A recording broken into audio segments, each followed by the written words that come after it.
The biggest mistake that most artists, musicians, and producers make is thinking that they have to be inspired to make great music. And I get it. Everyone says, strike while the iron is hot. Don't force the music. I make my best music when I'm inspired. If you're not inspired by what you're doing, don't even bother. You've heard many variations of those as well. But if that were true, everyone who's a successful artist, musician, or producer would always be inspired when they work. And we know that's simply not the case. In fact, you could actually make zero consistent progress with your music if you hold on to that belief. If you're not going to fail like 99% of other people who wait until they're inspired to take action, then you're going to need a method for how to consistently take action even when you don't feel like it. So how do you make great music even when you're not feeling inspired? Well, I'm glad you asked. Number one is inspiration catalyst. So inspiration is a two-way streak. Sometimes you get inspired out of nowhere.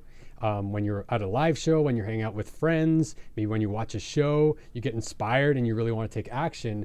However, the flip side is also true. Certain actions will trigger inspiration in you, like working on a song and making a new discovery or hearing a new sound can inspire you in the moment. There's a quote by author Steven Pressfield in The War of Art, which is a great book, by the way, that says something like this: "It is not the process of writing that is difficult. What's difficult is sitting down to write." And the same applies with music production. Usually once you're in the studio and the DAW's open and you're playing around with things tend to start rolling, and before you know it, you're in flow state and you're making progress.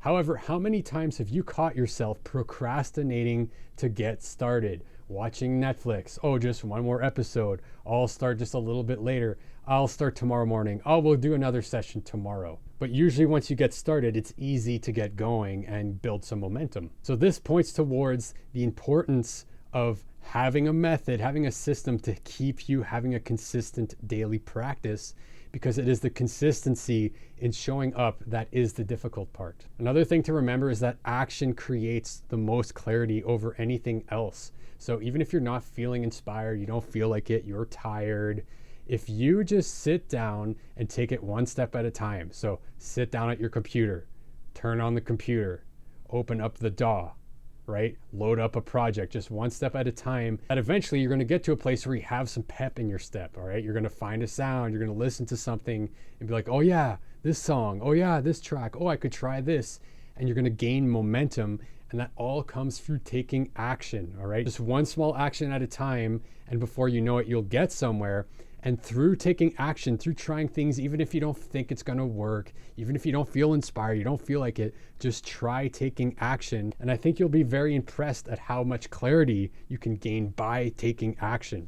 So even if you don't know what to do, you're feeling uncertain or you're feeling uninspired, just take action, just try something. And I think you'll be impressed by how many new ideas come about from taking action. And finally, you want to give yourself some room for some carefree explorations. So open up your DAW, play around with an instrument, whatever it takes, but just have some fun exploring different sounds and different techniques and playing around with stuff without really an expectation in mind. And always be recording, but you never know what's going to happen. And like a lot of the times, and I'm sure you've experienced this, you'll run into these things called happy accidents where something happens that's completely unexpected, that you didn't plan for, that you didn't think of, but it happens and it's cool. And then it gave you another idea. And then that became the foundation for a really cool track or really cool part. So I encourage you to really bake in that carefree exploration into your workflow. If you want to learn more about a process that bakes in that carefree exploration and happy accidents within it, I've created a super easy to follow 7-step framework that you can grab in the description below. Number 2 is that habits are superior to motivation. And something that a lot of us fall into is what's called the discipline trap. So I've done this many times. And one example of this is I told myself that I had to just be more disciplined and I just had to commit 2 hours a day to making music. And it didn't really matter what I worked on, so long as I was working on something for 2 hours a day, that I would make progress.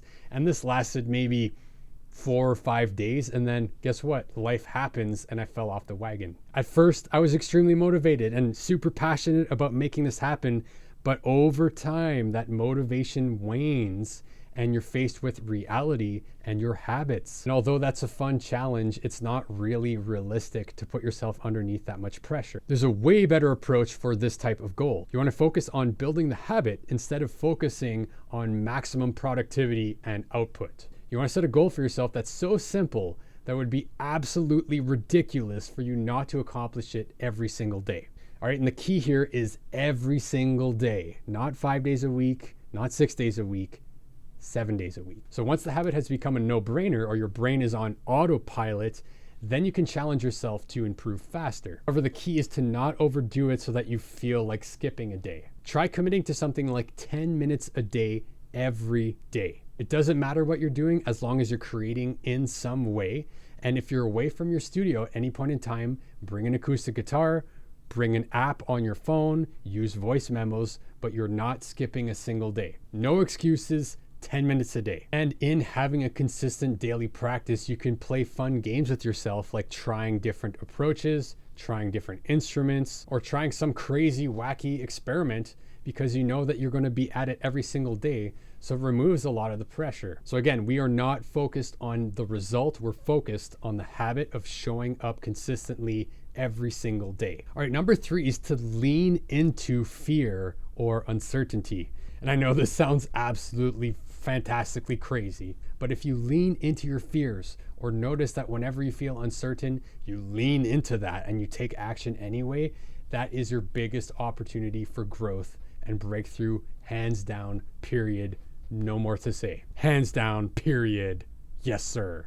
Yes. I like to think of fear and uncertainty as our subconscious or different aspect of ourselves telling us what we need to focus on. Because 99% of the time, the thing that we fear most is the most important thing for us to do next. It's most likely where your biggest breakthrough is waiting for you. One way to help you lean into that fear is to realize that there are no wrong decisions in the music making or any artistic process. So if you really think about it, in music making, there are no wrong decisions, only better decisions. The wrong choice can often bear the seeds of a really unique and interesting idea.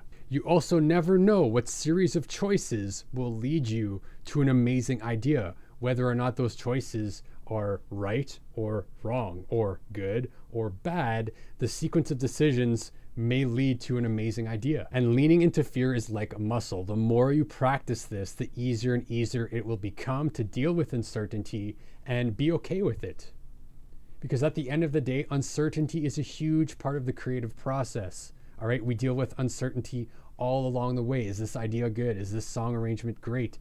Is this mixed the way I want it to sound? Will other people like it? These are all questions that we're unsure about. So the more you can be okay and zen with that uncertainty and really lean into it, the easier it will be for you to rocket yourself through amazing music. So let me ask you, do you want to keep waiting until you feel inspired and make little to no progress with your music? Or do you want to show up like a pro and show up consistently regardless and watch the results naturally happen? If you're interested in learning more about a workflow process that will actually help you take consistent action and also help you stay inspired by its design, I've created a super easy to follow 7-step framework that helps you go from your very first ideas all the way to a finished master. So if you're interested in grabbing that, you can find it in the description below. If you got value out of this video, give me a thumbs up. If you want to stay in tune for the next Metamind Music transmission, go ahead and hit that subscribe button and let me know in the comments down below. How do you feel about inspiration and taking action? Do you always wait until you're inspired before you start working on something? Or do you work on something regardless? Or do you find that when you start working on something, sometimes you get inspired? I'd love to know your thoughts down below. And with that said, I will see you in the next video.